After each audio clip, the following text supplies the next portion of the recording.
You're watching Newsday TV. I'm Ken Bufa. A Long Island custodian was able to keep his job despite allegations of having sex with the minor at work. Macy Eglin and Denise Bonilla have a story you'll see only in Newsday. Disturbing allegations revealed in a memo and notice of claim obtained by Newsday about the Wyandanch Public Library and its head custodian.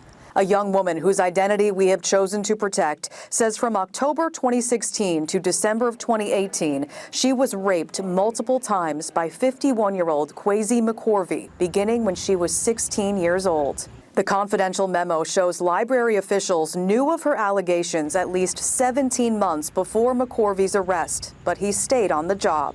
Court records indicate that, this is not McCorvey's first brush with the law. Newsday's Denise Bonilla has been looking into the Wyandanch Library for nearly a decade, taking a deep dive into library records after it was audited in 2014, and now the latest on McCorvey. In September of 2021, the young woman approached the then director of the library about the alleged sexual encounters, who drafted the confidential memo to the board. After the memo was given out to all the trustees and their attorney advised that there was nothing further that they could do, McCorvey appears to have not been disciplined or suspended in any way. He continued to earn his paycheck, we know, from payroll records. In December of 2021, the alleged victim also filed a police report. McCorvey was arrested February of this year on third-degree rape and criminal sex act charges from an alleged encounter in 2016 with the same young woman in North Amityville and has pleaded not guilty.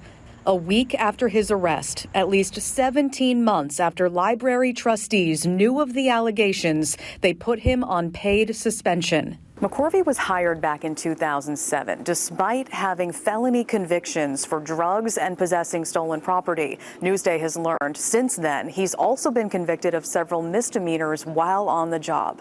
In the notice of claim, the alleged victim is seeking $30 million in damages, naming McCorvey, the library, former trustees, and current trustees as defendants. Library officials and their attorney have not commented on the allegations. Reporting for Newsday TV, I'm Macy Eglin. Now, for more on this investigation, go to Newsday.com. Click Get More below the Newsday TV video box. And there's new info on the incident in Belmore yesterday. Police identified the suspect as Kibra Calderon. Now, Calderon's family says the suspect is a transgender woman who identifies as Annie Calderon.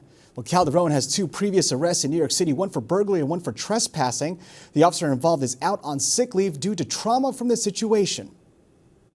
We don't train robots. We train human beings. And in this case, it was somewhat ingenious that this police officer took the action that he took. The video of the incident went viral, showing Calderon waving a gun around and a cop striking the suspect. Calderon is now facing multiple charges and is undergoing a psychological evaluation. And there's court today for this Deer Park man accused of making terroristic threats at a South Farmingdale business. Police say Bazart Astafa threatened people at a spa yesterday.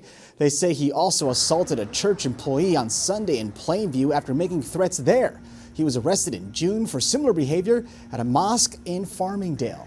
And George Santos' former fundraiser has been indicted on impersonation and fraud charges. Samuel Mealy allegedly impersonated a high-level congressional staffer to get donations on Santos' behalf. Now, court records also say Mealy would get a 15% commission on donation, and attorneys say he denies the charges. He's due back in court next week. And waiting for a passport? Well, good news. The wait time relief is on the way. The State Department added additional staff to the office that handles urgent passport applications for Long Island and New York City. As of July 15th, 2.6 million passport applications were in the waiting process, so you are not alone. All right, the USS Intrepid is celebrating its 80th anniversary today, and veterans from multiple wars return to the ship. Steve Langford has a story you'll see only in Newsday.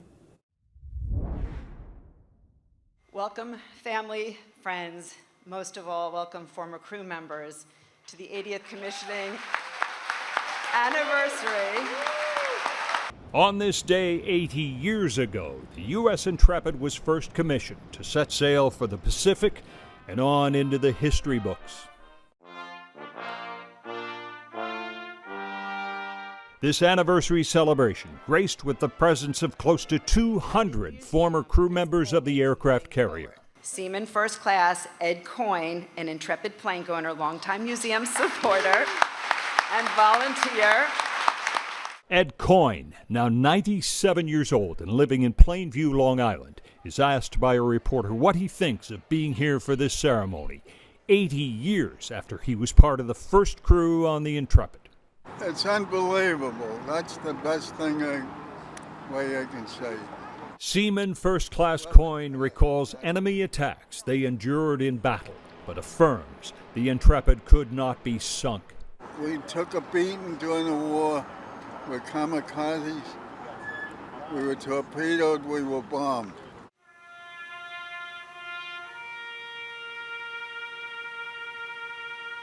Over the course of the 3 decades the Intrepid was in service, 250 men gave their lives on this ship or in the skies above. The Intrepid was headed for the scrap heap when it was decommissioned in 1974, but a New York City developer led a campaign to save this aircraft carrier. Ken Fisher is the nephew of Zachary Fisher, founder of the Intrepid Museum.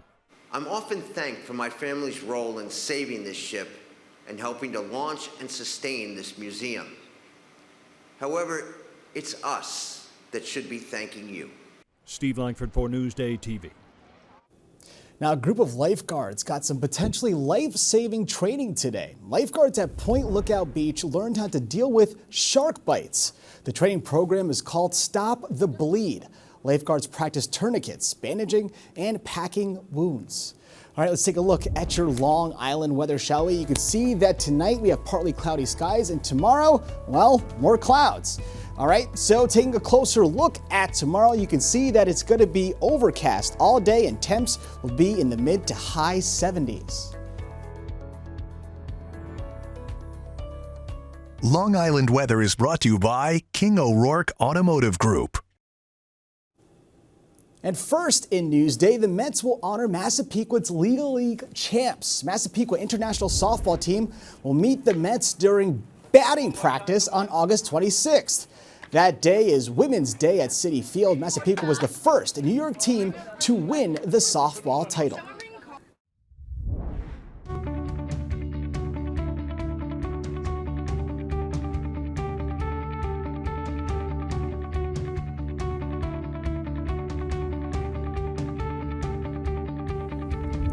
A new program brings fresh produce to some low-income diabetic patients here on the island.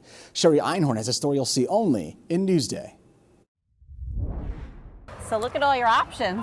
I know, it's like a candy store for me. Except instead of candy, Lisa Ellen from Islip Terrace is shopping for fresh fruits and vegetables. Do you like cantaloupe? I love cantaloupe. She is borderline diabetic and says she tries to eat as healthy as possible, which is tough, she says, on her tight budget. I'm trying to eat good, and it's not so accessible, actually. You know, everything is so expensive. I might get some green beans. Lisa is using a $20 voucher to shop here at Thera Farms in Brentwood.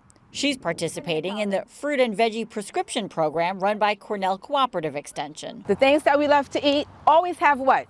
Too much fat, too much sugar, and too much salt. Nutritionist Cinquetta Dixon says it like it is. The program started last year, and so far, about 350 people have gone through classes that are now available in Brentwood, Wyandanch, Huntington, and Riverhead. Who has to care about our health?